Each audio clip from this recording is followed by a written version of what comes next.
പ്രിയമുള്ളവരെ, വിശുദ്ധ ബൈബിളിനെ ആസ്പദമാക്കിക്കൊണ്ട് ഞങ്ങൾ സംരക്ഷണം ചെയ്യുന്ന ഒരു ചാനലാണ് ബൈബിൾ വചനങ്ങൾ എന്ന ഈ ചാനലിൽ കൂടി വിശുദ്ധ ബൈബിളിലെ പഴയ നിയമത്തിലെ ഉൽപ്പത്തി പുസ്തകം മുതൽ പുതിയ നിയമത്തിലെ വെളിപ്പാടിന്റെ പുസ്തകം വരെയുള്ള എല്ലാ അധ്യായങ്ങളും ഉൾക്കൊള്ളിക്കുവാൻ ഞങ്ങൾ ശ്രമിക്കുക. ഈ ദൈവ വചന ഭാഗങ്ങൾ കേൾക്കുന്ന എല്ലാവരും ലോകത്തിന് ശാന്തിയും സമാധാനവും നന്മയും ഉണ്ടാകുവാൻ വേണ്ടി എന്നോടൊപ്പം സർവശക്തനായ ദൈവത്തോട് പ്രാർത്ഥിക്കുക. അതോടൊപ്പം തന്നെ ഈ ചാനൽ കാണുന്ന എല്ലാവരും ഞങ്ങളുടെ ചാനൽ ഒന്ന് സബ്സ്ക്രൈബ് ചെയ്യാൻ മറക്കാതിരിക്കുക. സബ്സ്ക്രൈബ് ചെയ്ത് താഴെ കാണുന്ന ബെൽ ഐക്കൺ കൊണ്ട് ക്ലിക്ക് ചെയ്ത് ഞങ്ങളുടെ എല്ലാ അധ്യായങ്ങളും നോട്ടിഫിക്കേഷനായി നിങ്ങൾക്ക് ലഭിക്കുന്നത് പോലെ നിങ്ങളോട് സഹകരിക്കുക. പുതിയതായി കേട്ടു തുടങ്ങുന്നവർ ഉൽപ്പത്തി പുസ്തകം 1 മുതലുള്ള എല്ലാ അധ്യായങ്ങളും കേട്ട് ദൈവാനുഗ്രഹത്തിനായി പ്രാർത്ഥിക്കുക. ഒപ്പം എനിക്ക് വേണ്ടി കൂടി സർവേശ്വരനോട് പ്രാർത്ഥിക്കുക.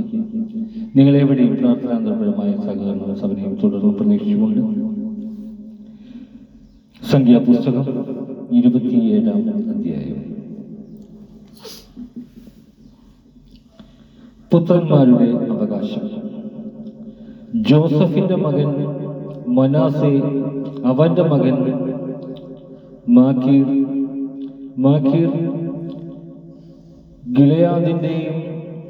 ഗിലെയാദ് ഹെഫറിന്റെയും പിതാക്കന്മാർ. ഹെഫറിന്റെ മകൻ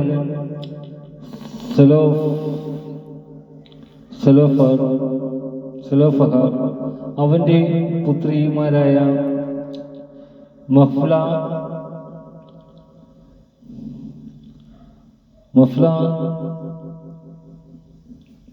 നോവ, ഹോഗ്ല, മിൽഖ, തിർസ എന്നിവർ മുന്നോട്ട് വന്നു. അവർ സമാഗമ കൂടാരവാതിൽക്കൽ മോശയുടെയും പുരോഹിതൻ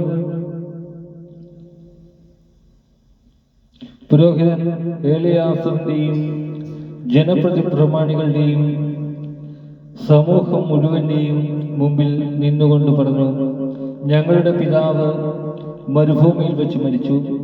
അവൻ കോറഫിനോടൊത്ത് കർത്താവിനെതിരായി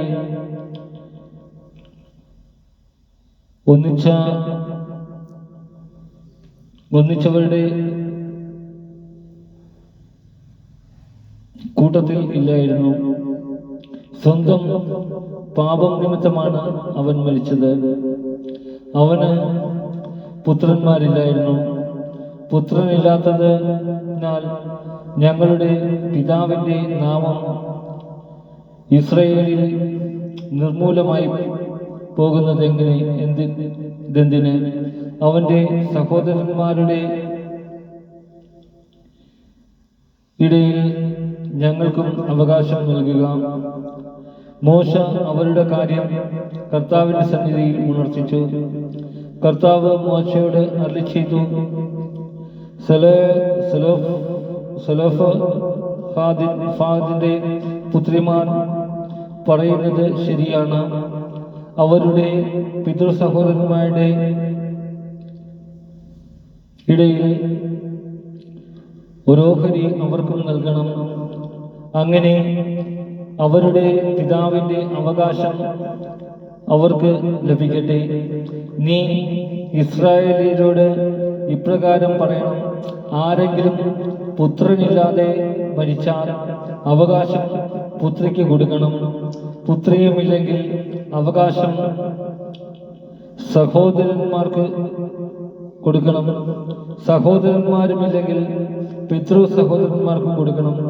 പിതൃസഹോദരന്മാരുമില്ലെങ്കിൽ നിങ്ങൾ അവന്റെ അവകാശം അവന്റെ കുടുംബത്തിൽ ഏറ്റവും അടുത്ത ബന്ധുവിന് കൊടുക്കണം.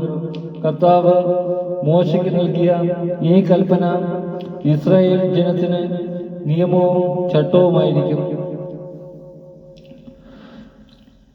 ജോഷുവ മോശയുടെ പിൻഗാമി. അനന്തരം കർത്താവ് മോശയോട് അരുളിച്ചെയ്തു, അബാറിം മലയിൽ കയറി ഞാൻ ഇസ്രായേൽ ജനത്തിന് കൊടുത്തിരിക്കുന്ന ദേശം കാണുക. അത് കണ്ടു കഴിയുമ്പോൾ നീയും നിന്റെ സഹോദരൻ അഹ്റോനെ പോലെ പിതാക്കന്മാരോട് ചേരും. സീൻ മരുഭൂമിയിൽ കാദശിലെ മെരീബ ജലാശയത്തിനടുത്ത് വെച്ച് ജനം കലഹമുണ്ടാക്കിയപ്പോൾ അവരുടെ മുമ്പിൽ എന്റെ പരിശുദ്ധിക്ക് സാക്ഷ്യം നൽകാതെ നീ എന്റെ കൽപ്പന ലംഘിച്ചു. മോശ കർത്താവിനോട് അപേക്ഷിച്ച് അവിടുത്തെ ജനം ഇടയനില്ലാത്ത ആടുകളെ പോലെ ആയി പോകാതെ എല്ലാ കാര്യങ്ങളിലും അവരെ നയിക്കാൻ സകല ജീവന്റെയും ദൈവമായ കർത്താവ് ഒരാളെ സമൂഹത്തിന്റെ മേൽ നിയമിക്കാൻ തിരുവുള്ളമാകട്ടെ. കർത്താവ് മോശയോട് അരുളിച്ചെയ്തു, നൂറിന്റെ മകനും ആത്മാവ് കുടികൊള്ളുന്നവനുമായ ജോഷുവയെ വിളിച്ച് അവന്റെ മേൽ നിന്റെ കൈവയ്ക്കുക. പുരോഹിതനായ എലയാസറിനെയും സമൂഹത്തിന്റെയും മുമ്പിൽ നിർത്തി അവർ കാണെ നീ അവനെ നിയോഗിക്കുക. ഇസ്രായേൽ ജനം അവനെ അനുസരിക്കേണ്ടതിന് നിന്റെ അധികാരം അവന് നൽകുക. അവൻ പുരോഹിതനായ എലയാസറിന്റെ മുമ്പിൽ നിൽക്കണം.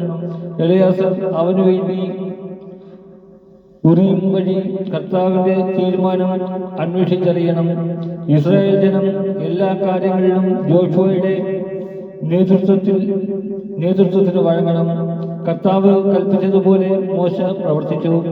അവൻ ജോഷുവയെ വിളിച്ചു പുരോഹിതനായ എലയാസറിന്റെയും സമൂഹത്തിന്റെയും മുമ്പാകെ നിർത്തി അവന്റെ മേൽ കൈവച്ചു. കർത്താവ് കൽപ്പിച്ചതുപോലെ അവനെ നിയോഗിക്കുകയും ചെയ്തു. നമ്മുടെ കർത്താവായ മിശിഹായ്ക്ക് സ്തുതി.